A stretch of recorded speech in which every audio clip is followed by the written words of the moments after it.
Assalamualaikum warahmatullahi wabarakatuh.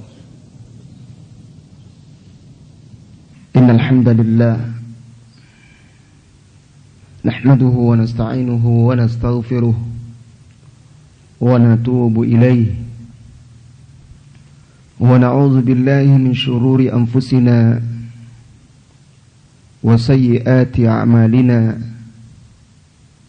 من يهده الله فلا مضل له ومن يضلل فلا هادي له أشهد أن لا إله إلا الله وحده لا شريك له وأشهد أن محمدا عبده ورسوله صلى الله عليه وعلى آله وأصحابه ومن سار على نهجه وتمسك بسنته إلى يوم الدين وسلم تسليما كثيرا. Amma ba'd. Kaum muslimin dan muslimat yang semoga senantiasa dirahmati oleh Allah Subhanahu wa taala. Alhamdulillah yang masih memberikan kepada kita semangat untuk beribadah, semangat untuk berilmu dan beramal. Alhamdulillah yang masih memberikan kepada kita keteguhan di atas jalan yang hak ini. Salawat dan salam semoga senantiasa tercurahkan kepada Nabi kita Muhammad sallallahu alaihi wasallam.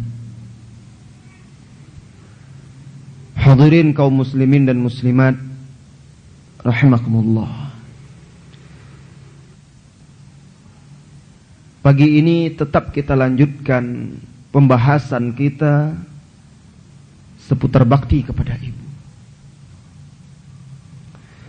Pada pertemuan Ahad lalu kita sudah membicarakan tentang kewajiban berbakti, keutamaan, buah-buah atau faedah dari berbakti kepada ibu, dan bagaimana pula berbakti kepada ibu setelah wafat. Dan juga telah kita bahas bagaimana mensikapi apabila orang tua kita atau ibu kita berlaku tidak baik, kasar terhadap kita. Hari ini kita akan bahas atau kupas insyaallah ta'ala tentang kedurhakaan, dosanya yang besar, serta sebagian kisah dan riwayat seputar bakti dan durhaka kepada ibu. Sebelum itu, ikhwan akhwat yang dirahmati oleh Allah Subhanahu wa taala, ada 3 cara yang membantu kita untuk berbakti kepada ibu. 3 cara yang membantu kita untuk bisa menerapkan bakti kita kepada ibu atau juga kepada orang tua kita. Yang pertama, doa. Hendaklah setiap kita berdoa kepada Allah Subhanahu wa taala agar kita dijadikan anak yang berbakti kepada ibu dan ayah kita. Bagaimanapun kita tidak akan bisa lepas dari doa tersebut. Karena yang bisa berbakti kepada ibu bapanya adalah orang yang diberi hidayah oleh Allah Subhanahu wa taala. Dan hidayah itu datangnya dari Allah. Bukankah kita senantiasa meminta petunjuk tersebut secara umum? Ihdinas siratal mustaqim. Nabi Ibrahim berdoa kepada Allah Subhanahu wa taala untuk dirinya dan untuk anaknya. Nabi Zakaria berdoa kepada Allah untuk anaknya Yahya agar menjadi anak yang kuat, teguh dan berbuat baik kepada orang tuanya. Nah, seyogyanya kita berdoa untuk diri kita, untuk anak-anak kita agar bisa berbakti kepada orang tua. Kemudian yang kedua, cara yang kedua yang bisa memotivasi bakti kita kepada ibu bapak mengingat keberadaan ibu di sisi kita. Ingatlah, ibunda kita tersebut suatu saat akan dipanggil oleh Allah. Dan kita tidak pernah tahu kapan Allah Subhanahu wa ta'ala memanggil orang tua kita. Sebelum kita menyesal, sebelum kita merasa kehilangan, maka ingatlah betapa berharganya ibu selagi dia masih hidup dan ada di sisi kita. Kemudian yang ketiga, mengingat-ingat manfaat dan buah dari berbakti kepada ibu. Jika kita ingin sukses, salah satunya adalah dengan berbakti kepada ibu. Jika kita ingin dimudahkan rezeki, dipanjangkan umur, dimudahkan segala kesusahan, maka ingatlah bakti kepada ibu, bapak kita. Jika kita ingin suatu saat anak-anak kita juga berbuat baik kepada kita, ingatlah ibu kita dan bakti kita kepadanya. 3 perkara ini yang membantu seseorang untuk berbakti kepada ibunya. Baiklah kaum muslimin dan muslimat yang dirahmati oleh Allah Subhanahu wa ta'ala, kita masuki pembahasan berikutnya. Islam melarang durhaka kepada ibu. Secara umum, Allah Subhanahu wa ta'ala dan Rasulnya mengharamkan durhaka kepada kedua orang tua dan menjadikannya dosa besar. Di dalam hadisnya yang sahih, Rasulullah sallallahu alaihi wasallam bersabda, "Ala unabbiukum bi akbaril kabair?" Maukah kalian saya tunjukkan dosa yang paling besar? Bukan dosa besar, tetapi dosa yang paling besar. 7 perkara yang membinasakan sebagaimana dalam riwayat lain. Bala ya Rasulullah, kami mau ya Rasulullah. Lalu Rasulullah sallallahu alaihi wasallam menyebutkannya, yang pertama syirku billah, mensekutukan Allah. Dan yang kedua uququl walidain, durhaka kepada kedua orang tua. Dosa terbesar setelah syirik, durhaka kepada kedua orang tua. Sebagaimana ketaatan yang paling afdal setelah mentauhidkan Allah, berbuat baik kepada kedua orang tua. Itu sudah kita ketahui pada pertemuan yang lalu, sudah kita bacakan ayat-ayatnya. Kita masih ingat firman Allah di surat Al-Isra, "Wa qadha rabbuka alla ta'budu illa iyyah wa bil walidaini ihsana." Dan Rabbmu memerintahkan agar kamu tidak beribadah kecuali kepada Allah, dan agar kamu berbuat baik kepada ibu bapamu. Wa wassaynal insana biwalidayhi husna, kata Allah. Dan kami wasiatkan kepada manusia agar berbuat baik kepada ibu bapaknya. Lalu dikhususkan ibunya, hamalathu ummuhu kurha wa wada'athu kurha. Ibunya telah mengandungnya dengan susah payah dan melahirkannya juga dengan susah payah pula. Ini menunjukkan kedurhakaan kepada kedua orang tua merupakan dosa yang sangat besar. Dalam sebuah hadis lain yang diriwayatkan oleh Imam Bukhari dan Muslim, Rasulullah sallallahu alaihi wasallam menegaskan secara khusus tentang haramnya durhaka pada ibu. Jikalau durhaka kepada ibu bapak sebuah dosa besar, durhaka kepada ibu lebih besar lagi. Qala Rasulullah sallallahu alaihi wasallam, "Innallaha harrama uquqal ummahat." Sesungguhnya Allah mengharamkan kedurhakaan kepada ibu. Kaum muslimin dan muslimat yang dirahmati oleh Allah, tidak layak bagi seorang yang berakal, tidaklah pantas bagi seorang mukmin yang mengetahui keutamaan berbakti kepada ibu bapa, serta mengetahui buah dan manfaat yang terpuji di dunia dan akhirat. Kemudian ia berpaling, tidak menerapkan dalam kehidupan, malah membalasnya dengan kedurhakaan dan memutus hubungan dengan orang tuanya. Sementara ia mendengar larangan Allah dan Rasulnya terhadap perbuatan durhaka. Kita semua tahu, manusia apabila dia telah lanjut usia, jiwanya melemah, tuntutannya menjadi banyak, kesabarannya berkurang, banyak berkeluh kesah. Bahkan seringkali orang yang telah lanjut usia menjadi beban bagi orang-orang yang di sekitarnya. Ketika itu saatnya kita berbakti. Ketika itu dituntut kesabaran kita. Oleh karenanya Allah Subhanahu wa taala menegaskan, imma yablughanna indakal kibaru ahaduhuma aw kilahuma fala taqul lahumā uff wala tanharhumā. Saudaraku, ketika orang tua kita atau salah satunya ibu atau bapak kita mencapai usia yang tua dalam pemeliharaan kita, di sisi kita, ketika itu kata Allah, fala taqul lahumā uff, jangan katakan mak ini, alah mak ini terus.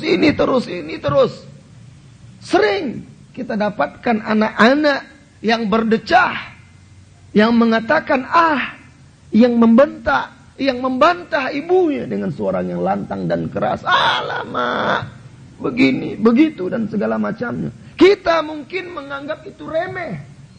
Tetapi orang yang telah tua, yang usianya sudah seperti ibu kita itu, perasaannya menjadi lebih peka. Tuntutannya banyak. Terkadang bahkan mereka sampai ke derajat kepikunan, yang tidak lagi mengerti persis seperti anak-anak. Ketika itu ingat saat kita kecil. Ketika kita kecil persis seperti orang tua yang pikun. Kencing sembarangan, berak sembarangan. Siapa yang membersihkannya? Merengek-rengek, siapa yang membujuk kita? Bahkan ibu kita tidak mau membentak kita. Kaum muslimin yang dirahmati oleh Allah Subhanahu wa taala. Rasulullah sallallahu alaihi wasallam di dalam hadis-hadisnya menjelaskan sebagian bentuk sikap durhaka kepada orang tua. Di antaranya mencaci dan mencela orang tua, atau menyebabkan orang tua kita dicaci atau dicela. Rasul bersabda sallallahu alaihi wasallam dalam hadis yang diriwayatkan oleh Imam Bukhari dan Muslim, minal kabair an yasubbar rajulu walidayhi. Termasuk dosa besar seseorang mencela atau mencaci ibu bapanya. Sahabat bertanya, apa mungkin seorang mencaci ibu bapanya atau mencela bapaknya? Sepertinya mustahil. Kaifa yasubbur rajul abah, kaifa yasubbur rajul walidayhi? Ya Rasulullah, bagaimana seseorang itu mungkin mencaci orang tuanya, mencela orang tuanya? Lantas Rasul kita sallallahu alaihi wasallam menjelaskan, yasubbur rajulu abar rajuli atau walidar rajuli fayasubbu abah. Seseorang mencaci, mencela bapak orang lain, lalu orang itu mencela bapak dia. Si A terjadi pertengkaran dengan si B. Karena emosi, dicacinya bapak si B. Si B balas, balik mencaci bapak si A. Si A telah menyebabkan bapaknya dicela dan dicaci. Itu sama dia mencela dan mencaci bapaknya sendiri. Dan ini termasuk dosa besar. Atau kata Rasulullah sallallahu alaihi wasallam, yasubba ummar rajuli fayasubba ummah. Dia mencela, mencaci ibu orang lain, lalu orang tersebut mencaci, mencela ibunya pula. Dia menjadi penyebab orang tuanya dicela. Jadi wajib kita menjaga nama baik orang tua kita. Wajib kita menjaga kehormatannya. Jangan sampai orang tua kita dicaci, dicela. Rasul sallallahu alaihi wasallam juga bersabda, la'anallah man la'ana walidayhi. Allah melaknat orang-orang yang mengutuk kedua orang tuanya. Ini sebagian dari sikap durhaka. Ada sebuah faedah dari Imam Mujahid. Imam Mujahid, ulama ahli tafsir, murid dari Ibnu Abbas radhiyallahu anhuma. Mujahid berkata, la yanbaghi lil walad an yadfa' aw yarudda yada walidihi idza darabahu. Tidak pantas bagi seorang anak menolak tangan bapaknya apabila bapaknya memukul dia. Dengarkan. Tidak pantas seorang anak menolak tangan bapaknya apabila bapaknya memukulnya. Dan barang siapa yang melihat kepada orang tuanya dengan melotot, maka dia telah berbuat durhaka, kata Imam Mujahid. Allahu Akbar. Terkadang orang tua kita terpancing emosinya oleh tingkah dan kelakuan kita. Lalu bapak kita yang pemberang, yang garang, anggapan kita melayang tangannya. Tidak pantas seorang anak untuk menangkisnya, mengelaknya, atau menolaknya. Kita masih ingat kisah Umar yang pada pertemuan yang lalu saya kisahkan. Bapaknya yang kasar dan keras, yang memaksanya untuk menggembala onta di tengah padang pasir dan memukul Umar bin Khattab radhiyallahu anhu. Tetapi Umar tidak membalas. Padahal Umar yang kuat, yang perkasa, yang setan saja takut. Tapi dia tidak mau membalas. Karena dia berbakti kepada orang tuanya. Bagaimana dengan anak-anak sekarang? Bahkan mereka yang lebih dahulu memukul orang tua mereka. Na'udzubillah. Al-Hasan Ibnu Ali radhiyallahu anhu, cucu Nabi sallallahu alaihi wasallam, pernah berkata,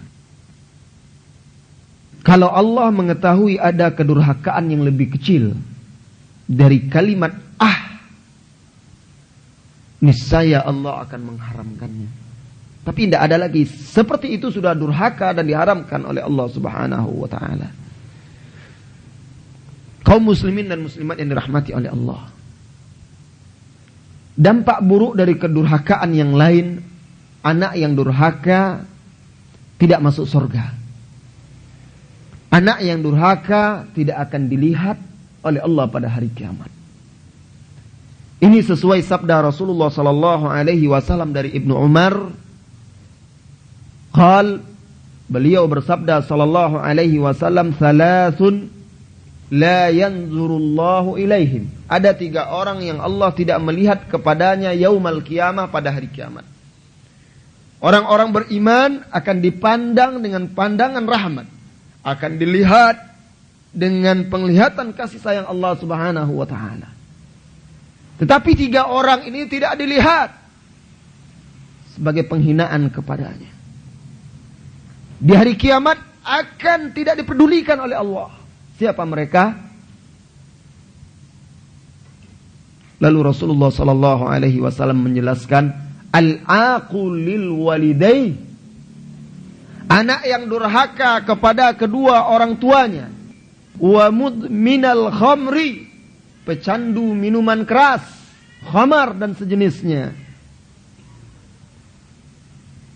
wal mannan, dan orang yang menyebut-nyebut pemberiannya.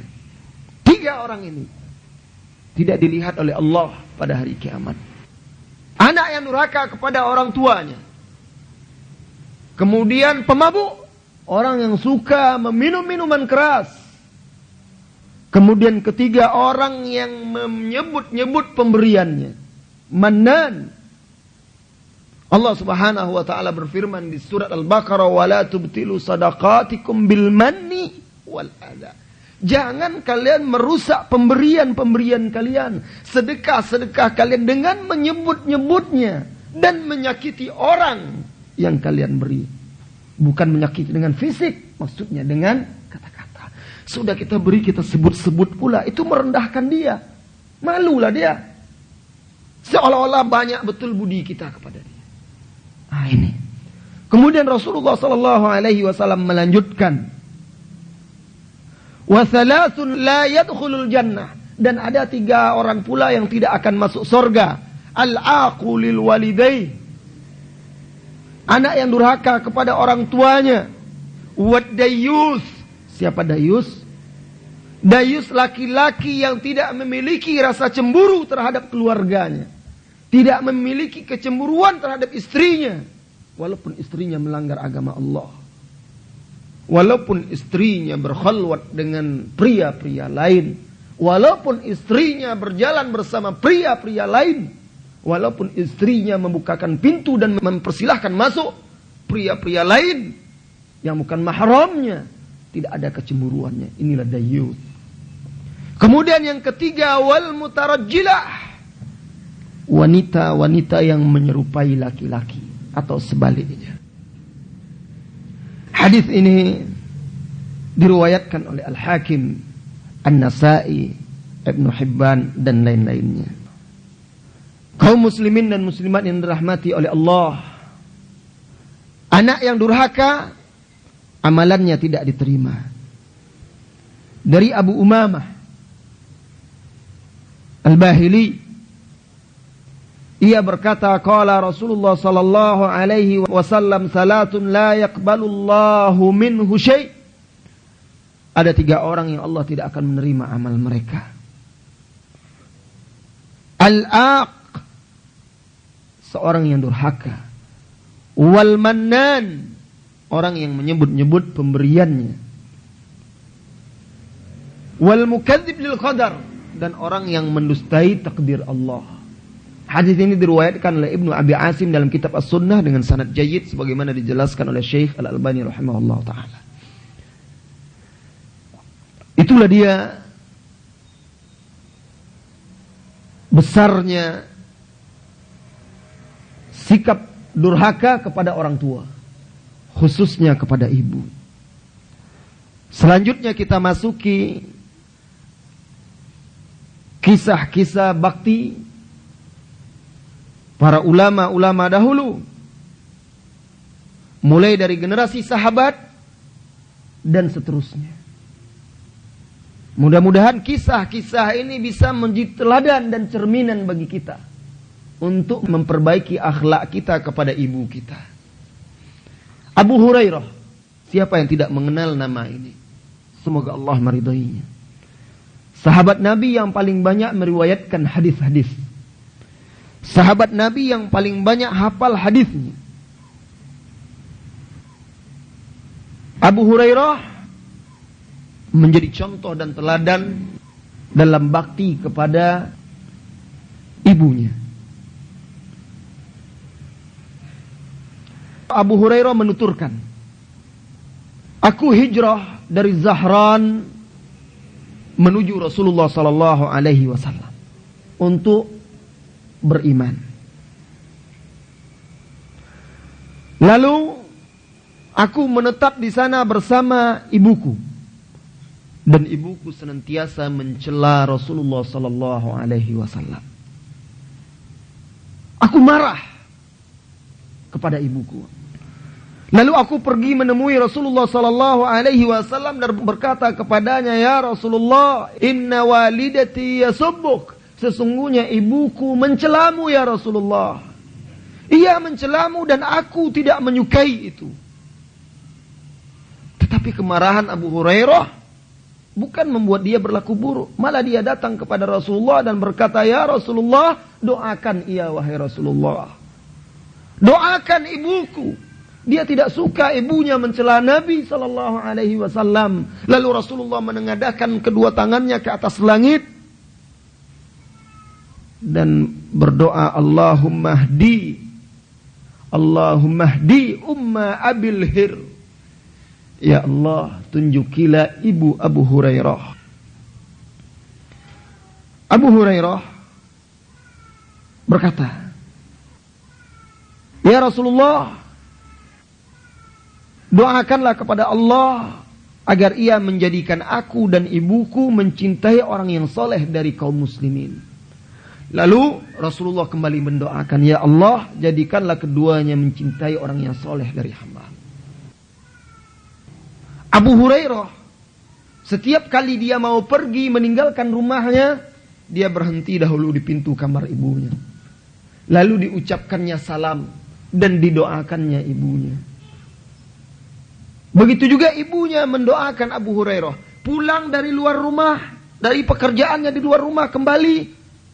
Dia kembali singgah di depan pintu kamar ibunya dan mengucapkan salam. Kemudian mendoakan ibunya. Akhlak yang mulia. Akhlak yang mulia dari seorang anak yang berbakti. Tetapi aneh, terkadang kita pulang ke rumah kita, ibu kita di rumah, kita membawa oleh-oleh untuk siapa? Hadiah untuk siapa? Istri kita. Ibu kita hanya menatap dan melihat. Kita kasih, kita senang, istri kita pun senang. Wah, suaminya membawa hadiah. Ibu kita, walaupun ibu kita mungkin tidak akan mengharap, dia senang melihat anaknya senang, melihat menantunya bahagia. Tetapi mana perasaan kita? Kita memberikan hadiah kepada istri kita, kemudian ibu kita biarkan melihat. Tanpa kita berikan apa-apa. Mana etika? Mana akhlak? Sejak kapan kita mengenal istri kita? Setahun, 2 tahun, 3 tahun, 10 tahun. Ibu kita dari kecil mengenal kita dan kita mengenalnya. Lalu kita melalaikan adab dan etika terhadapnya. Allah musta'an.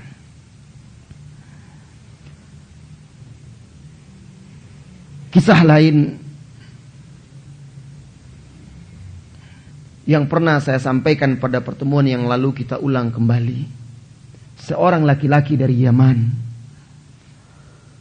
tawaf di Ka'bah sambil menggendong ibunya. Siapa di antara kita yang akan melakukannya? Tidak akan ada. Yang ada, sepanjang yang kami ketahui selama di tanah suci, kalau orang tuanya sakit tidak mampu berjalan, dicarinya orang tukang gendong. Ya, silakan tanya kepada jemaah-jemaah haji yang bapaknya tidak sanggup lagi berjalan. Dicarinya tukang-tukang tandu, berapa?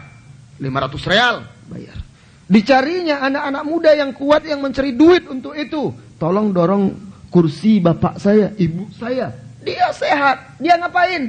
Bergandengan tangan tawaf bersama istrinya. Tetapi yang menggendong ibu tawaf, mungkin kita tidak akan lihat. Atau akan sulit mendapatkannya. Pria ini melakukannya. Digendongnya ibunya, lalu dia melihat Ibnu Umar, dia berseru, ya Ibnu Umar.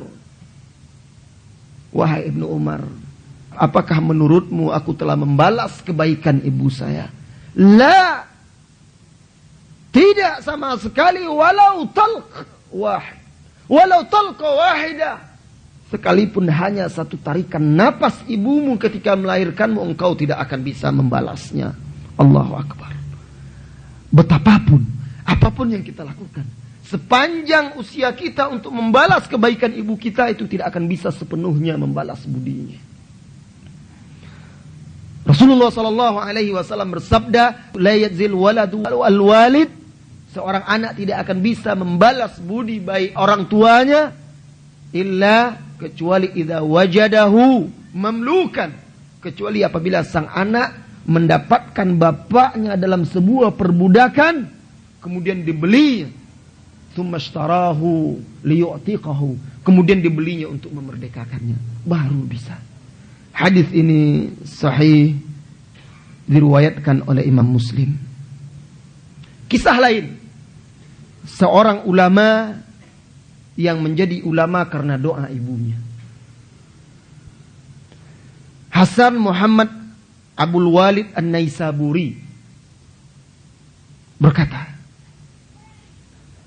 Ibuku bercerita kepadaku. Yang meriwayatkan kisah ini Imam Al-Hakim. Dulu aku mengandungmu, kata ibunya. Dan Imam Al-Abbas bin Hamzah punya majelis. Maka aku meminta izin ayahmu untuk menghadiri majelis tersebut.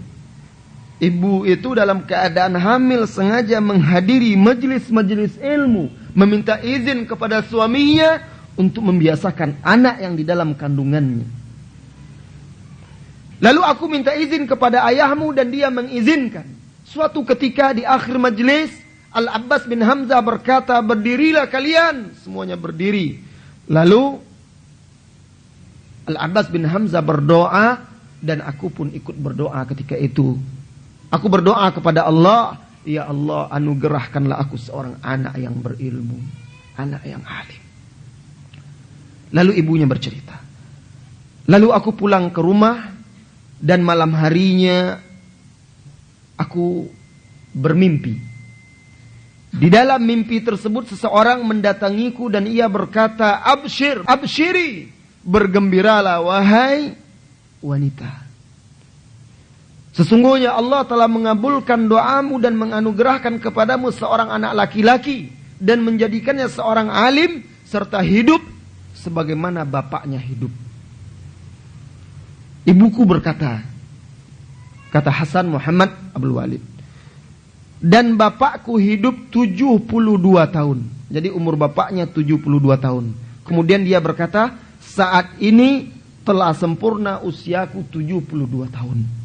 Beberapa hari setelah dia bercerita tentang ibunya tersebut, dia meninggal pula. Persis seperti yang dilihat oleh ibunya di dalam mimpi. Ibunya berdoa agar anaknya menjadi seorang alim. Dan doanya itu dikabulkan sehingga anaknya menjadi seorang ulama besar.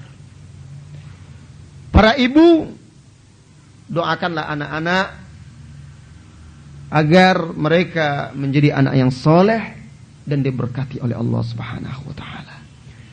Kisah lain seorang yang tidak pandai baca Al-Quran, seorang ulama yang awalnya tidak pandai baca Al-Quran, lalu karena doa ibunya akhirnya dia hafal Al-Quran dan pandai ilmu-ilmu agama lainnya. Sahal bin Bishr Al-Isfirayini berkata, Salim bin Ayyub Abul Fathi Ar-Razi menceritakan kepadaku bahwa ia pernah ketika kecil di kota Rai. Di sana ia menghadiri majelis sebagian ulama untuk belajar.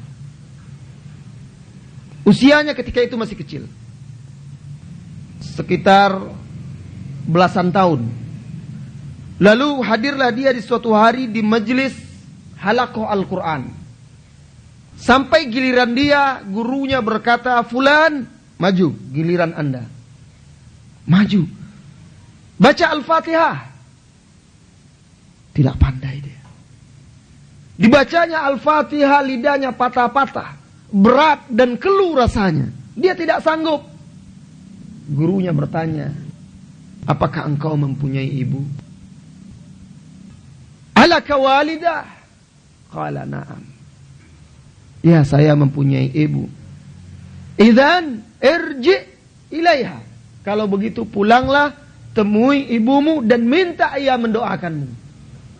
Pulang, temui ibumu dan minta ia mendoakan. Lalu pergilah dia pulang dan menemui ibunya, meminta doa ibunya, berharap dan memohon kepada ibunya agar ibunya berdoa agar dia diberi ilmu, dimudahkan untuk membaca Al-Quran dan memahami. Lalu ibunya berdoa.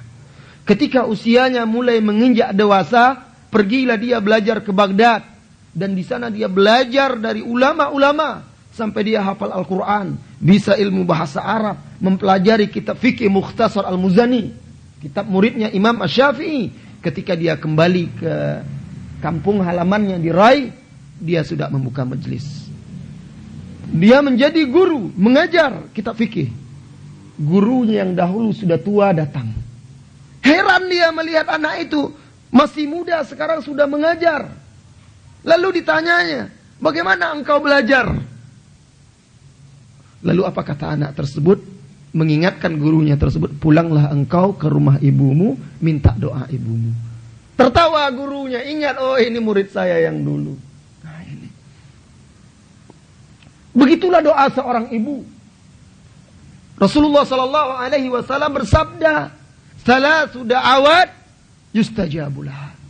Ada 3 doa yang dikabulkan oleh Allah Subhanahu wa taala. Salah satunya da'watul walid li waladihi. Doa orang tua untuk anaknya. Doa orang tua untuk anaknya. Kita ingat kisah Juraid yang diriwayatkan oleh Imam Bukhari dan Muslim, yang dipanggil oleh ibunya ketika itu salat sunat. Lalu dia tidak memanggil ibunya. Akhirnya ibu mendoakannya, mengutuknya, ya Allah jangan matikan anakku sampai dia melihat wajah-wajah wanita pelacur, bertemu dengan wanita-wanita pelacur. Dikabulkan oleh Allah doanya. Imam Zamakhsyari, ya, ahli fikih dan ahli kalam. Ahli fikih dan ahli kalam. Kakinya cacat buntung. Lalu muridnya bertanya kepada Imam Zamakhsyari, ya Imam, ceritakan kepada kami kenapa kakimu buntung. Apa jawabnya? Doa ibuku. Kenapa bisa demikian? Lalu dia bercerita, ketika aku kecil aku suka bermain burung. Lalu burung tersebut aku ikat dengan tali kakinya. Suatu hari burung tersebut lepas dan masuk ke dalam sebuah lubang. Lalu aku menariknya dengan kuat hingga kakinya putus. Ibuku merasa sedih melihat burung tersebut. Kakinya putus. Lalu ibuku mengucapkan kata-kata, suatu saat kaki kamu akan putus, sebagaimana engkau telah memutuskan kaki burung ini. Allah kabulkan. Lalu kata Imam Zamakhsyari, suatu ketika saya dalam perjalanan untuk menuntut ilmu ke Baghdad. Lalu saya jatuh dari kuda. Kaki saya patah dan akhirnya harus diamputasi. Teringat saya doa ibu saya. Hati-hati wahai para orang tua. Hati-hati wahai para ibu. Dan takutlah wahai para anak. Doa orang tua, apalagi doa ibu, didengarkan oleh Allah Subhanahu wa taala. Jangan sampai ibu kita mengucapkan doa kecuali untuk kebaikan dan keridhaan kita. Orang yang didoakan oleh ibunya dengan kebaikan, keberkahan, keridhaan, insyaallah ketentraman, kedamaian, kesuksesan, kebahagiaan di dunia dan di akhirat akan menyertainya. Kaum muslimin dan muslimat yang dirahmati oleh Allah Subhanahu wa taala. Imam Abu Hanifah, lihat adab seorang ulama kepada ibunya. Imam Abu Hanifah yang terkenal cerdas dan piawai dalam menggunakan logika. Suatu hari muridnya Abu Yusuf berkata, Ibu Abu Hanifah pernah bersumpah. Lalu dia berkata kepada Abu Hanifah, ya Abu Hanifah, salil qas. Wahai Abu Hanifah, anakku tanyakan kepada tukang cukur. Tanyakan kepada tukang cukur apa yang harus aku lakukan terhadap sumpahku ini. Nah, paman Abu Yusuf ini tukang cukur yang juga punya majelis. Padahal Imam Abu Hanifah di Kufah ketika itu. Di Baghdad imam besar, rujukan dalam ilmu fikih. Ibunya malam ketika ada masalah menyuruh Abu Hanifah bertanya kepada orang yang kalibernya di bawah Abu Hanifah. Anakku tanyakan kepada tukang cukur itu, apa yang harus saya lakukan terhadap sumpah ini? Bukan bertanya kepada Abu Hanifah. Tetapi Abu Hanifah tidak merasa direndahkan karena itu adalah ibunya. Lalu Abu Hanifah datang kepada tukang cukur tersebut, Abu Thalib, dan dia berkata, ibuku bersumpah dan ia memerintahkanku untuk bertanya kepadaku, aku tidak mau menentangnya. Berikan aku fatwa, aku akan berikan jawaban tersebut kepada ibuku. Lalu Abu Thalib tersebut malah balik berkata kepada Abu Hanifah, sekarang Anda yang berikan fatwa, sampaikan kepada saya akan sampaikan kepada Anda lagi. Sebab mana mungkin saya memberikan fatwa kepada Abu Hanifah, kata dia. Akhirnya Abu Hanifah menjelaskan masalah itu begini. Tukang cukur itu balik berfatwa dan Abu Hanifah menyampaikan kepada ibunya. Tukang cukur berkata begini dan begini. Ibunya senang, Abu Hanifah juga senang. Lihat kesantunnya Abu Hanifah kepada ibunya. Yang lebih hebat lagi, seorang imam ahli hadis sedang mengajar bersama murid-muridnya, membuka kitab-kitab hadis. Lalu ibunya datang, fulan, tolong beri ayam makan. Datang ke majelis, dia sedang mengajar, langsung dia berdiri, dipanggilnya anaknya, fulan, pulang beri ayam makan. Kita akan malu, mungkin marah pulang-pulang, mak ini gimana, masa gini, malulah saya sama murid-murid saya disuruh pula beri ayam makan. Tetapi dia tidak, ditutupnya kitabnya, ditutupnya majelisnya, dia pulang, diberinya ayam makan. Selesai dia jalankan perintah ibunya, balik lagi dia, muridnya masih menunggu, dibukanya lagi kitab dan dilanjutkan pelajaran lagi. Allahu Akbar. Nanti kita akan dengarkan riwayat-riwayat lain. Imam Al-Bukhari, sebagaimana diriwayatkan oleh Imam Al-Lalikai dalam kitabnya Syarah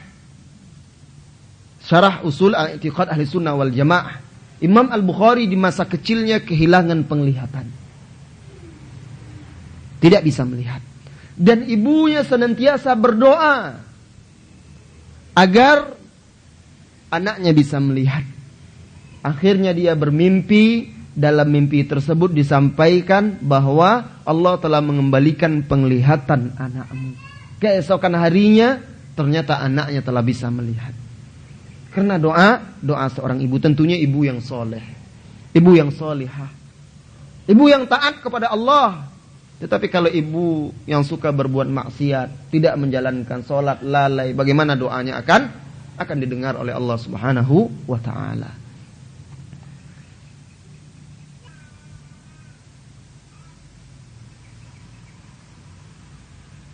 Seorang tawanan dibebaskan karena doa ibunya.